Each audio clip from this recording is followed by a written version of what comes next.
TIFU by wearing a shawl, which ruined my relationship with my girlfriend. Minor background: I am a pretty affectionate, and at times, effeminate, dude. I'm 6'2" and have a pretty tough guy background in that I was in special forces a while ago, and my roommates all served as well, but I also have thin wrists and sit on my friends' laps and blow kisses to them and shit. I'm not gay, I just am me. So while I was in a shop with a roommate a few weeks ago, he saw these really cool shawls that we both couldn't get out of our heads. He returned last weekend to buy them and now we have these shawls. Mine makes me look like a Star Wars character and his looks like the outlaw Josie Wales. These are seriously awesome shawls. The first night we wore them, everybody at the dive bar we went to, dudes, thought they were awesome as well. Then this girl and her friend arrive on invite from Shawlbro, and they are seriously turned off by our sweet shawls. Acting pretty weird about them and making comments. Whatever. So I get a call from my GF, she's tired and wants to hang out at mine, and so I bid these mean girls and Shawlbro adieu and head home. I'm still wearing the shawl when my GF arrives and she's also really taken aback. She won't even kiss me until I take it off. We do the deed and go to sleep, and the next morning she starts asking me if I'm gay. And she's really serious and aggressive about it. I tell her I'm not, that if I was I'd definitely know if by now, and she counters with her major evidence of the fact that I own a shawl. Anyway, she gets weird and leaves, and then sends me a text later about how she's sorry and that she needs to think about what kind of man she wants, and then doesn't contact me for days. So yesterday I invite her out, she's stumbling over her words and talking about how she likes tough guys and how she grew up in the South and needs to get used to the big city, but that she doesn't know this or that, and eventually I just tell her very politely to get fucked because I'm pretty insulted by this point. On the way back, now that I'm not directly in front of her, I get this long apologetic text from her, but the crux of it is that yeah, she's just not that into me anymore because I wore a shawl. Later on, I tell Shawlbro about this, and he also had a blowout with the girl he was seeing over his shawl that very same night we went out. We are both going to keep wearing the shawls though, they are warm. TLDR, me and my friend bought cursed shawls and now we are single. Two sayings come to mind here, one from my basic instructor who was also special forces, so I figure you'll like that one I picked up, somewhere, I don't remember where, a long time ago. What my instructor taught me was simple: if you have something that makes your life easier or more comfortable, like using knee pads, or grabbing an umbrella, or whatever, and you choose not to use it, you are no tougher or better than the man who chooses to. In fact, if it says anything about you, it probably says you're stupider, because while you're standing there, wet and cold in the rain, he grabbed an umbrella and is dry. The other is, the toughest, most alpha thing you can do in any situation is the thing you want. While everyone else is catering to others' whims, you are confidently being you with no fucks given what others think. My uncle in the army always said something similar: never train to be miserable. He was all about having the right equipment and tools to do things properly.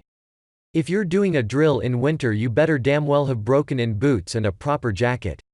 I had a sergeant in my unit who every time we deployed, went on training, whatever, he'd have a list of items to take. Whenever he found he needed something and he didn't have it, it would get added to his list for the next time. So he lived the "never train to be miserable," and taught my young 2LT self to do the same. He and another SGT taught me more about how to be a leader and how to be prepared than OCS ever did. Good NCOs are worth their fucking weight in gold. With all due respect, sir, that's because enlisted actually work, unlike you soft pampered fellas. Teasing. I know you know, but don't want to get lit up by all the people who haven't heard mill banter. One of the most defining experiences of my life was when a command sergeant major took a liking to my newly minted 2LT self. I honestly don't know why he did so, but he'd have me over to his office regularly for coffee and conversation. There is no doubt in my mind that he helped to mold me into a fairly passable junior officer. Anyway, this conversation has me thinking of him and other great NCOs I was blessed to serve with. Thank you, CSM Hazelgrove. I hope I made you proud. If my hunches about strangers on the internet whom I've exchanged 2 messages with is as good as I think it is. You sound really appreciative for their leadership and guidance. That's not the hallmark of someone who turned out a fuck up or didn't listen to it.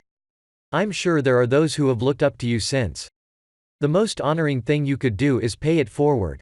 Don't really know you, but I appreciate you. Where's the TIFU? I see this as an absolute win. Got a cool shawl, dropped a dummy. Right? He's definitely the winner here. She grew up in the South and needs to get used to the big city. Translation: she has a razor-thin idea of what's acceptable from what she saw in her tiny hick town. After having sex, she asked him if he's gay because an article of clothing. There's a lot to unpack there. Today in Having Sex with Women is Gay, not taking the side that op is gay, but there are closeted gay men out there with wives and kids. It's not that unheard of, particularly when homosexuality was less publicly accepted in society. Yeah. Many gay people feel the need to hide it, sometimes even from themselves, up to the point of faking full hetero relationships. But, obviously, you should never ask your hetero partner about that just because they're wearing non-gender conforming clothing. Also, a lot of gay men aren't effeminate, so I'm not even sure how this became a stereotype. I'm gay and I don't have a shawl, I've never owned one. Neither do any gay guys I know. The stereotype stems from the view of they like men so they must act just like women while having stereotypical views of women. I'm gonna be real that a lot more of that comes from gay people actually acting the part, especially with the decades-long trope of effeminate gay men in most representation, from Will and Grace onward. It's also the fact that the most easily perceived gay men are the people who outwardly present as gay, bit redundant, I guess, which skews perceptions of what being gay is.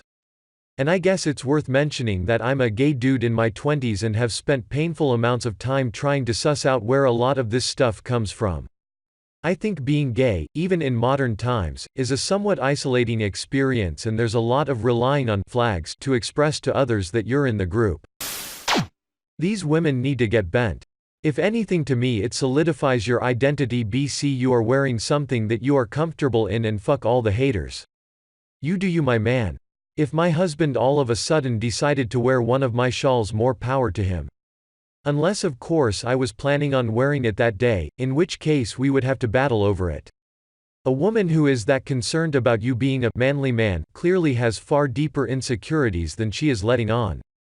Good riddance, find yourself a lady who won't question your sexuality based on arbitrary reasons. Thank you for the silver. I think this is the first time I've ever gotten anything like that. I can't wait to tell my hubs. Holy macaroni. Thank you for the gold and platinum. This is the best day ever. My hubs will be proud, and we may just have to go out and buy ourselves some matching shawls in celebration. Especially a woman who thinks an ex-Special Forces guy isn't manly because of a clothing choice. Come on now. LMAO. Edit. Holy shit, people, this comment does not say that Special Forces equals straight. It also does not say what is or is not manly. It says that clothing does not make or break manliness. People really like to read extra between the lines. Shawl bros unreasonable GF, I need a real man, shawls are too girly. Shawl bro, didn't feel so girly when we used them to keep sand out of our eyes looking for Osama. As a southerner, this would likely have made her head explode. You know, just before I got deployed my gramps gave me a shawl he'd gotten from my grandma on their wedding day. She died the autumn past. I used it as a tourniquet to save my buddy's life when he took a direct hit to his GMV from an RPG. I'll never go into battle without a shawl again. So you're saying that shawls are towels now? Only until we can find the point of view gun. I don't see how that would make an adequate substitute for either a towel or a shawl. And it's woefully inadequate compared to the total perspective vortex, though I suppose it is more generally useful for things other than execution. Hey, you sass that hoopy Ford prefect? There's a fruit who really knows where his towel is. Hey, you sass that hoopy op? There's a fruit who really knows where his shawl is. Thou hast a bullet dodged, shawled sir. Yay, he dodged a bullet here. My ex got on my ass for the same thing. Accused me of being gay or bi because I had bromances with a few best friends doing the same shit op does. She didn't trust me when I told her I was 100% sure of my sexuality and I was confident with who I was. She had a problem with me being myself, and that was a huge red flag for me. I couldn't give her 100% of my personality without her questioning some aspect of who I was. Unfortunately, I stayed in the relationship for 6 months after that. Huge mistake.